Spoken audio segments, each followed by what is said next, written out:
Good evening, welcome along. We've got that Friday feeling again on BT Sport. We're here to kick off your footballing weekend at Fir Park as Motherwell take on a Hearts side who have not won at this venue in the last 6 years, would you believe? Perhaps there's a score to settle tonight. Yes, the Steelmen have been dominant in this fixture in Lanarkshire in recent times, and if they can chalk up another victory this time round, then they'll be heading up the Premiership table. In fact, 3 points would see Mark McGee's men finish the night in second, and that really would mean it's been a more than satisfactory start to the season. The Jambos will of course have other ideas. They've lost just 1 of their last 6 matches now. However, no goals and no wins in their last 2 highlights the inconsistency they've experienced. Robbie Neilson will be determined to get back on track here this evening. So the first match of the Premiership weekend sees Motherwell take on Hearts on BT Sport, our first live offering in a matter of hours. Tomorrow morning we'll be up in Dundee as Celtic visit Dens Park. Here's the lay of the land then ahead of play. The Jambos are third, just a point behind Aberdeen and 5 adrift of Celtic. Motherwell are 5th by virtue of goal difference. It's congested in the middle of the pack, to say the least. We're in the company of a former Motherwell captain and an ex-Jambo captain tonight. Stephen Craigan and Michael Stewart are here. Let's first of all have a little overview of the season for Motherwell. Do you think Mark McGee will be happy where they are, undefeated in the last 4 games now?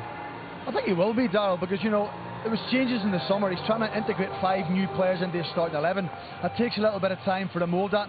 I still think he's trying to find a system that suits the players. You know, he's got players who are quite similar, so he's trying to work that out still. So while you're doing that and you're picking up points and you have an opportunity tonight to go second, it tells you something's right. He's not fully content, but he's pleased at the minute. If they win tonight, it may be a slightly different opinion. As for Hearts, it did look just a few games ago like they'd really turned the corner. They won 3 in a row, scored 10 goals in the process, but then the last couple of weeks only 1 point out of 6 and no goals. Is that a concern, Michael? Well, I think the concerning thing is that they haven't converted the chances that they've had. I think performance-wise and the opportunities they've created will be pleasing for Robbie. But yeah, you're right, the 3 games that they won, that'll have been a big positive, but it's 3 games that Hearts will be looking to win. You know, if they're going to go and challenge for second at the top of the table, their games have got to win. And equally, the last 2 that they've not won against St Johnstone and Ross County, be disappointed they've not picked up more points in those games as well. Well, the good news tonight is that both of the teams look very attacking indeed. Motherwell are unchanged, the same side that drew at Firhill, and that means all 3 of their strikers start again: McDonald, Moult and Bowman. As for Hearts, just the 1 change tonight. Don Cowie out injured, Jamie Walker comes back into the team. John Suter also past fit, he got a dead leg last week but he's okay. So just the 1 change from the side that drew at home to Ross County, and as I said, plenty of attacking players on show. Let me come back to your point on Hearts then. The last couple of weeks, you said they had loads of chances. They have been wasteful when you look at those games. Yeah, I think you could say that you know, McDermott Park's never been a happy hunting ground for Hearts though as well. But you look at these chances that they've created, you know, some great saves by Xander Clark, by the way. Listen, he, you know, by all accounts he was, you know, man of the match. There's no chances that are real gilt edge where you're saying, I can't believe they've missed that. But if you're going to go and challenge, as I said, at the top of the table, you've got to get your guys, the goal scorers, scoring out of chances that are slim. You know, you're not expecting them to score. And again, this game at home against Ross County, getting into great areas, making the goalkeeper work, but not finding the back of the net. And that's going to be the big concern for Robbie Neilson. And there are 4 new strikers at the club this season. Bjorn Jonsson, Robbie Muirhead also in, along with Watt and Salmon, so they're probably still looking for the right mix, aren't they? No doubt about it who the main man is here at Motherwell at the moment. It's Louis Moult. He's got 7 goals in just 5 games this season, and the last time he ran out here in the local derby against Hamilton, he scored 4. Good time to catch up with him then. Emma Dodds is with him right now. Thanks, Darryl. Yes, Louis Moult alongside me under the lights again tonight. Louis, what are you expecting from Hearts this evening? Yeah, they're a good side. You know, last time we managed to beat them 1-0, so we're more than capable of doing that again today, and that's what we're aiming to do. You scored 4 the last time you were playing here at home. What's that done for your confidence? Oh yeah, it's given me a boost, definitely. You know, I'm always confident. I always want to score goals, so hopefully I can do that again tonight. The manager suggested you could have 20 by Christmas. What's your reaction to that? First of all, thanks, Gaffer. No pressure on me. You know, like I say, I've just got to try and score my goals. You know, that's what I'm in the team for. You know, along with my work rate and my creativity. So hopefully it can all come together tonight. And you missed 7 games through a groin problem. Are you feeling 100% now? Yeah, I'm fitter and fitter as every game goes by. Like I say, you know, I missed a few games, but now, you know, I'm feeling really good and fit. Best of luck this evening. Thank you. Yes, thank you. He is so vital to this team. How much was he missed when he was injured recently? Well, he's probably got a better goal return than the majority of the players. He's the one with the finishing touch. His awareness, Darryl. Probably having Ryan Bowman in will help Louis Malt. Louis not the target man anymore effectively. Ryan Bowman can go and ruffle people up. He makes good runs in behind. He always seems to be in the right place. He always seems to be aware of where the ball's coming from. That's not just by chance, that's by habit, that's by instinct. You see him playing off people. He's the one player that you think can make the difference. If a chance comes along, Mark McGee will always say he wants it to land to Louis Malt. Even here on the edge of the box. I was just going to say, look at this. This is a fantastic finish. And, just to go back to the Hearts thing where there's opportunities they're not scoring, this is something that Louis Malt's doing. They're not great chances, but he's finding the back of the net. And he wants to be involved in everything, wasn't? Well, that was a nice touch because Ryan Bowman got brought down for the penalty. He wanted to take it. The message came from Mark McGee. Louis the penalty taker, on you go. So he's a team player. He wants to do well, but he loves scoring goals. Obviously, he's very, very important. Interesting to know from you though, Stephen, how the team dynamic has changed since Marvin Johnson left. Well, I think the one thing that we've missed since Marvin and Stephen Pearson went was pace. I was very disappointed in Marvin's departure, how he went about it. I think this club's built in honesty and integrity and loyalty. And Marvin almost forced his move through at the end, which is understandable. He wants to go and move on, but I think you have to be respectful. I think as a senior player you have to be a role model. And I think the way Marvin conducted himself in the last month of his career here at Motherwell, his GPS stats were really low, which told me he was completely disinterested. That is disappointing to hear. Shallow comments about maybe not wanting to play for the club again from him and his Mickey Mouse agent. So very, very disappointed. For young players to look up to that, not good. So I'm quite pleased he's moved on. Okay, interesting. Right, let's hear from Hearts' very own version of Captain America. Perry Kitchen now wears the armband in Gorgie, so we sent a former captain here to go and have a chat with him this week.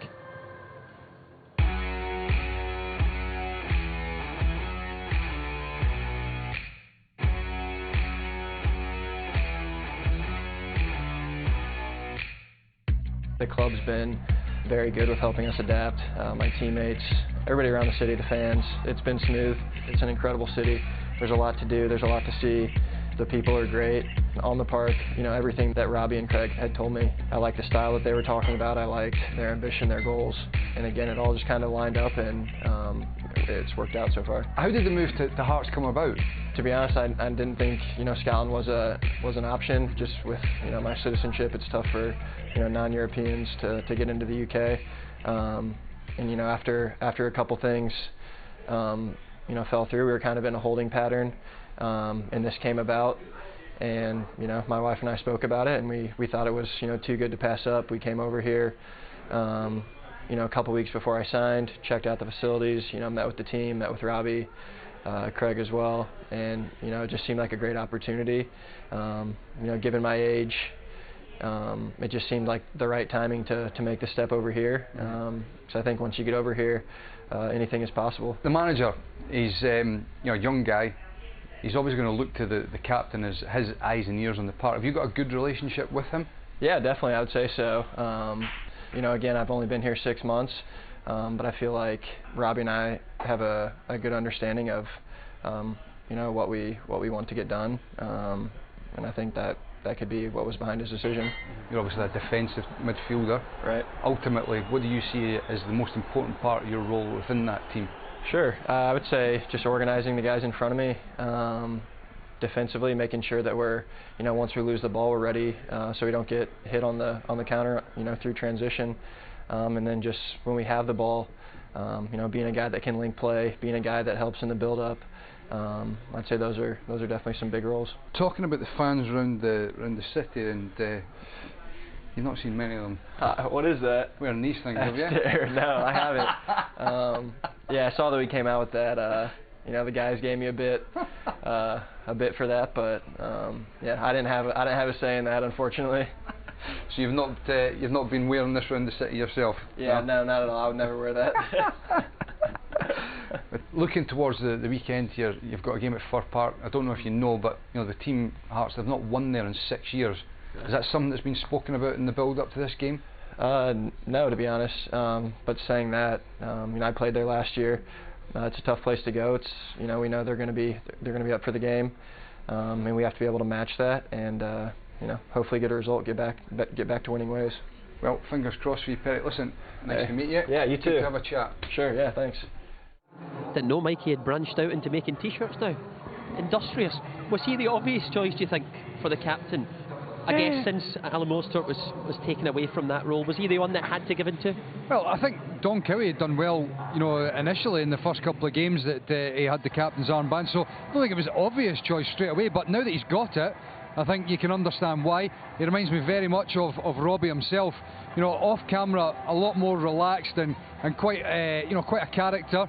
Very, very hard working, and I think that Robbie perhaps sees a lot of himself in him. And as I said in the interview there, as a manager you want to have somebody that's going to be your eyes and ears in the park, and I think that's what Robbie sees in him. He's going to have a big role to play tonight. Well, when you've got Jamie Walker and Sam Nicholson and Tony Watt, someone has to sacrifice. Somebody has to be sacrificed, and he's that player, as in he sits behind the ball. He gives those guys a platform to go and support. When Callum Patterson goes forward from right back, he has to organise and somebody has to fill gaps. He does it really, really well. He's probably better in possession than what people give him credit for. He's a very, very good football player. He'll find up against Craig Clay and Keith Lassie tonight. It's going to be a great battle, plenty of tackles. Another thing that Stephen makes is a good point there. In the interview he spoke about how he's there to stop the counter-attack, and I thought that was quite telling, because he does play that defensive midfield well role, and it shows you how much they're thinking about what's going to happen when they've not got possession of the ball.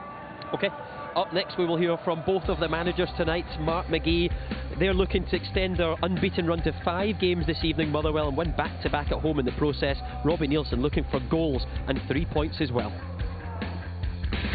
Okay. We're at Fir Park this evening as both Motherwell and Hearts try to move up the Premiership table. The Jambos haven't fared very well here in recent years. You have to go back to 2010 to find their last victory. Both teams will be hoping to go into the international break on a high.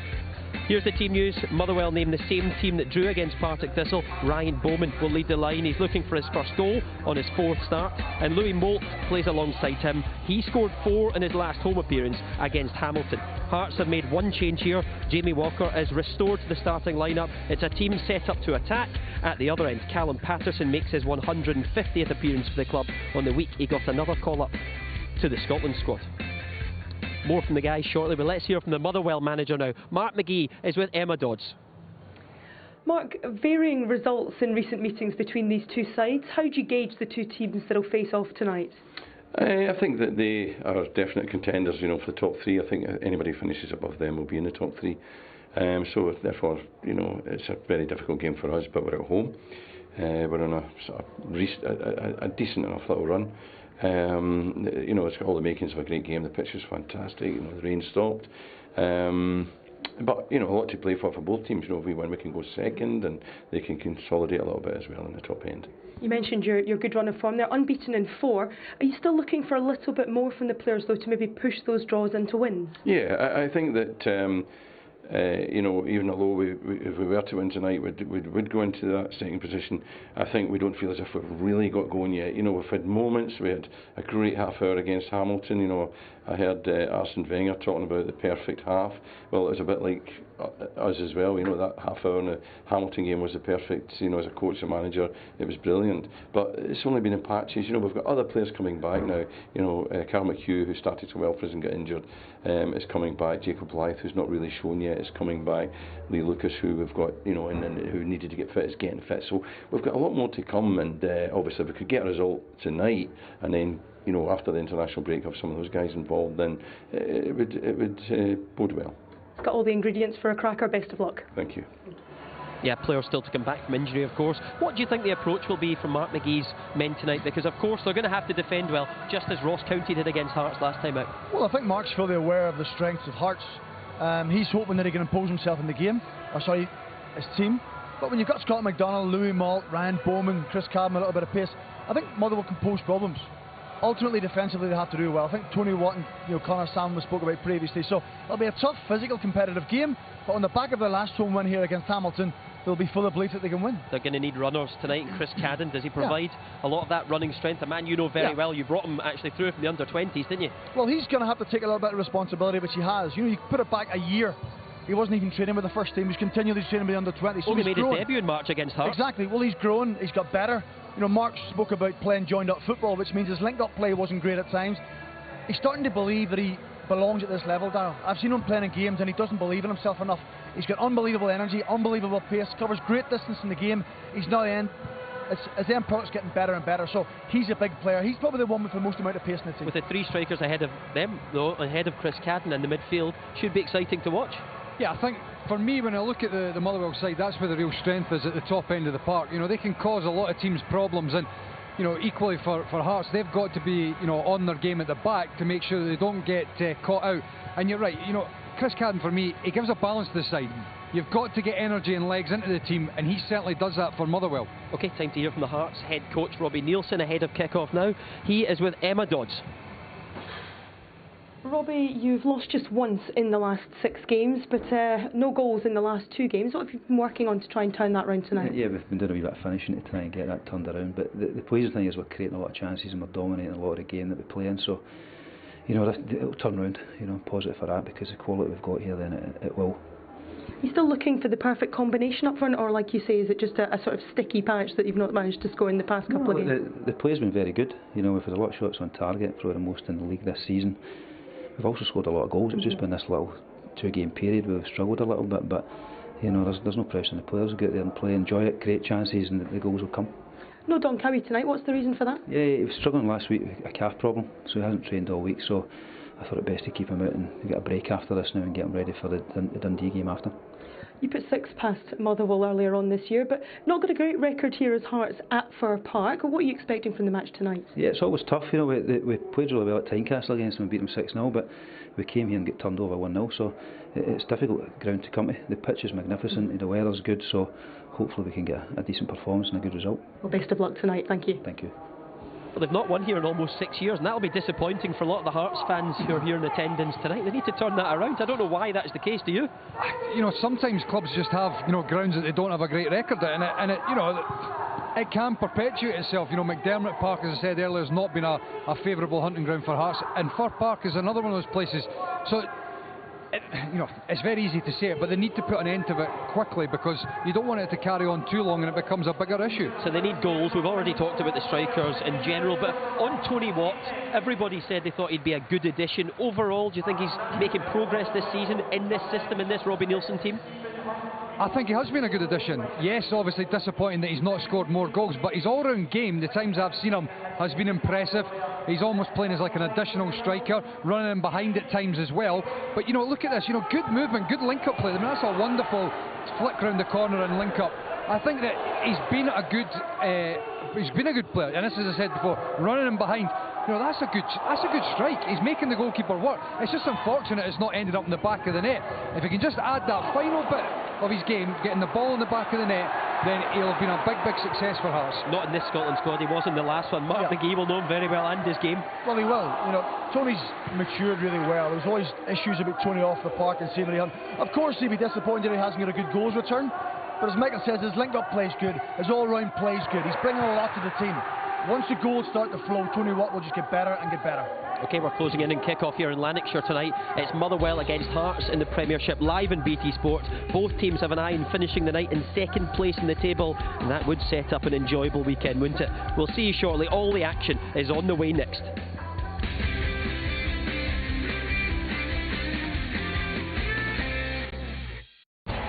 Ladbrokes, backing Scottish football on BT Sport. So tell me what makes the Bet Victor accumulator so special then? And the moves. We're the generation that had the style. They make compare. Go here, it's Motherwell against Hearts. Scottish football on BT Sport.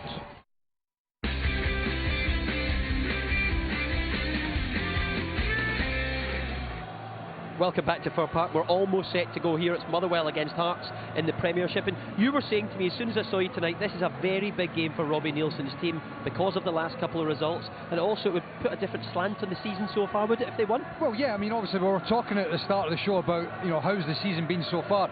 And that's what I'm saying. This game is a big one to add the perspective of whether it's been a good start or a bad start. And if they win tonight, they go second, it makes everything else seem like a positive. If they don't get the result and results go against them at the weekend and they drop further down the table, it'll have been a bit of a disappointing start. That's why this game is really important for Hearts tonight.